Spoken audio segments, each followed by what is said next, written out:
दूसरा दृश्य, भगवान के मिगार मातु प्रसाद में विहार करते समय एक दिन आनंद स्थविर ने भगवान को प्रणाम करके कहा, बनते, आज मैं यह जानकर धन्य हुआ हूं कि सब प्रकाशों में आपका प्रकाश ही बस प्रकाश है, और प्रकाश तो नाम मात्र को ही प्रकाश कहे जाते हैं।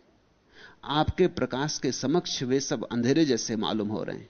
बनते, मैं आज ही आपको और आपकी अलौकिक ज्योतिर्मयता को देख पाया हूं, दर्शन कर पाया हूं, और अब मैं कह सकता हूं कि मैं अंधा नहीं हूं। शास्ता ने यह सुन आनंद की आंखों में देर तक झांका और आलोक उसके ऊपर फेंका। आनंद डूबने लगा होगा उस प्रसाद में, उस प्रकाश में, उस प्रशांति में। और फिर उन्होंने कहा, हां आनंद ऐसा ही है, लेकिन इसमें मेरा कुछ भी नहीं, मैं तो हूं ही नहीं, इसीलिए प्रकाश है। यह बुद्धत्व का प्रकाश है, मेरा नहीं। यह समाधि की ज्योति है, मेरी नहीं। मैं मिटा तभी यह ज्योति प्रकट हुई है, मेरी राख पर यह ज्योति प्रकट हुई है।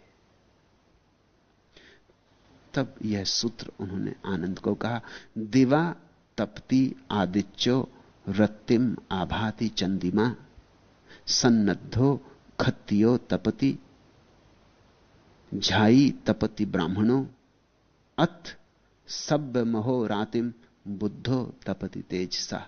दिन में केवल सूरज तपता है, दिन में केवल सूरज प्रकाश देता, रात में चंद्रमा तपता है, रात में चंद्रमा प्रकाश देता। अलंकृत होने पर राजा तपता है। जब खूब स्वर्ण सिंहासनों पर राजा बैठता है, बहुमूल्य वस्त्रों को पहनकर, हीरे जवाहरातों के आभूषणों में, हीरे जवाहरातों का ताज पहनता, तब राजा प्रकाशित होता है।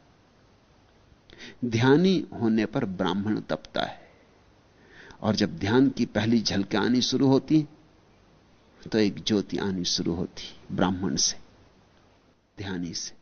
और बुद्ध दिन रात तपते, अकारण तपते, बिन बाती बिन तेल।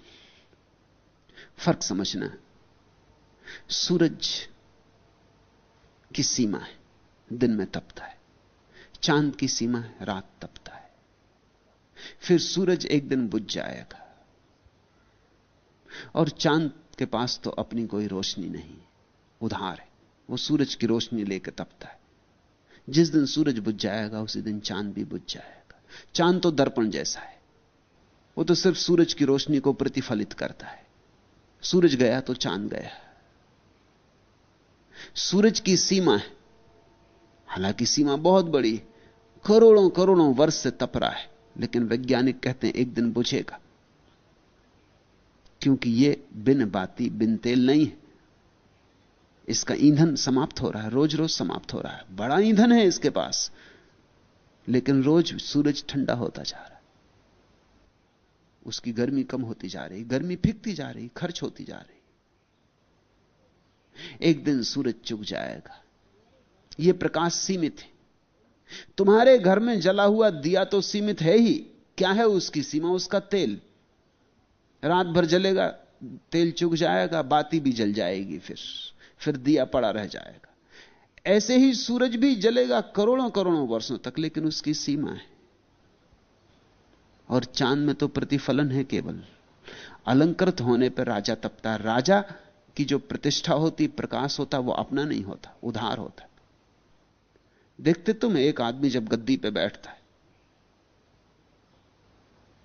तो दिखाई पड़ता सारी दुनिया को, नहीं तो उसका पता ही नहीं चलता किसी को। कोई आदमी मिनिस्टर हो गया तब तुम्हें पता चलता है, अरे आप भी दुनिया में थे। फिर वो एकदम दिखाई पड़ने लगता है, सब अखबारों में दिखाई पड़ने लगता है, प्रथम पृष्ठ पे दिखाई पड़ने लगता है, सब तरफ शोरगुल होने लगता है। फिर एक दिन पद चला गया, फिर वो कहां खो जाता पता ही नहीं चलता। फिर तुम उसे खोजने निकलो तो पता ना चले।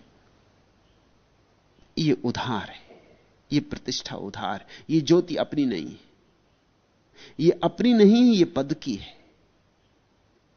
अगर तुम्हें राजा मिल जाए साधारण वस्त्रों में, तुम पहचान ना सकोगे, तभी पहचानोगे जब वो अपने मुकुट को बांध के और अपने सिंहासन पर बैठेगा, तब पहचानोगे, नहीं तो नहीं पहचान सकोगे। राजा में कुछ और होते नहीं, तुम्हारे जैसे ही आदमी। इस बात को प्रतिष्ठित करने के लिए ही तो इतने हीरे जवाहरातों की जरूरत पड़ती। जब नेपोलियन हार गया और उसके महलों की छानबीन की गई तो बड़ी चकित हुए लोग। उसने जो सिंहासन बनवाया था वो इस ढंग से बनवाया था, उसमें एक यंत्र लगाया हुआ था पीछे कि जब वो सिंहासन पर बैठता तो सिंहासन अपने आप धीरे धीरे ऊपर उठ जाता। चमत्कृत हो जाते थे लोग कि सिंहासन अपने आप ऊपर उठ रहा है। वो ये दिखाने के लिए उसने लगवाया था कि सिंहासन की वजह से मैं प्रतिष्ठित नहीं, मेरी वजह से सिंहासन प्रतिष्ठित। देखो मेरे बैठते ही पीछे इंतजाम था, जैसे वो बैठता आदमी वहां बटने दबाते, मशीन काम करती, वो ऊपर उठ जाता। वो दुनिया में अकेला सिंहासन था। लोग सोचते थे चमत्कार है, इसलिए तो लोग राजा को सदा भगवान का अवतार मानते रहे। वो भगवान का प्रतिनिधि है पृथ्वी पर, ऐसा कुछ भी नहीं है। वो आदमियों तक का प्रतिनिधि नहीं, भगवान का तो प्रतिनिधि क्या होगा। उसके पास अपना कुछ नहीं, सब उधार है। उसकी तलवार में उसकी ज्योति है, उसके सैनिकों में उसकी ज्योति है, उसके धन में उसकी ज्योति है, हीरे जवाहरातों में ज्योति है। उसकी ज्योति अपनी नहीं है। राजनीति उधार ज्योति है। इसलिए बुद्ध कहते हैं अलंकृत होने पर राजा तपता है। जब नेपोलियन को बंद कर दिया गया सेंट हेलेना के द्वीप में, तो वो सुबह घूमने निकला अपने डॉक्टर के साथ, पहले ही दिन। अब तो कैदी है, सम्राट नहीं रहा, हार गया सब। एक घास वाली औरत जिस पगडंडी पर वो घूमने गया, घास का गट्ठर लिए आ रही। नेपोलियन का साथी जो डॉक्टर है, जो उसके पास रखा गया है उसकी सेवा इत्यादि के लिए, वो चिल्ला के कहता है, घसियारिन रास्ता छोड़। उसकी बात सुनता है नेपोलियन और उसे याद आता है कि अब तो मैं एक कैदी हूं। वो हाथ पकड़ लेता डॉक्टर का, पगडंडी से नीचे उतर जाता। डॉक्टर कहता है क्यों? वो कहता है वो जमाना गया जब मैं कहता पहाड़ों से कि हट जाओ, मैं आता हूं तो पहाड़ हट जाते। अब घसियारिन भी नहीं हटेगी, हम ही को हट जाना चाहिए। वो दिन गए। नेपोलियन जैसा शक्तिशाली आदमी भी एकदम नपुंसक हो जाता है। पद गया कि सब गया, धन गया कि सब गया। तो बुद्ध कहते हैं राजा भी तपता है, लेकिन अलंकृत होने से, ध्यानी होने पर ब्राह्मण तपता है। राजा से बेहतर ब्राह्मण है। उसके भीतर की संपदा प्रकट होनी शुरू हुई, ध्यान उमगा। लेकिन ध्यान ऐसा है, कभी होगा कभी चूक जाएगा। ब्राह्मण ध्यानी कभी कभी बिजली जैसे कौंधे, ऐसी दशा है। बिजली कौन जाती, सब तरफ रोशनी हो जाती, फिर बिजली चली गई तो सब तरफ अंधेरा हो जाता है। ध्यान का अर्थ है समाधि की कौंध। और जब ध्यान इतना गहरा हो जाता है कि अब समाधि की तरह निश्चिंत हो गया, ठहर गया, अब जाता नहीं आता नहीं, जब रोशनी स्थिर हो गई, तो बुद्धत्व ब्राह्मण की पराकाष्ठा है। ध्यान है झलक, समाधि है उपलब्धि। ध्यानी होने पर ब्राह्मण तपता है। बुद्ध रात दिन अपने तेज से तपते हैं। और बुद्ध अथ सव्य महोरतिम बुद्धो तपति तेजसा, उन पर कोई सीमा नहीं है।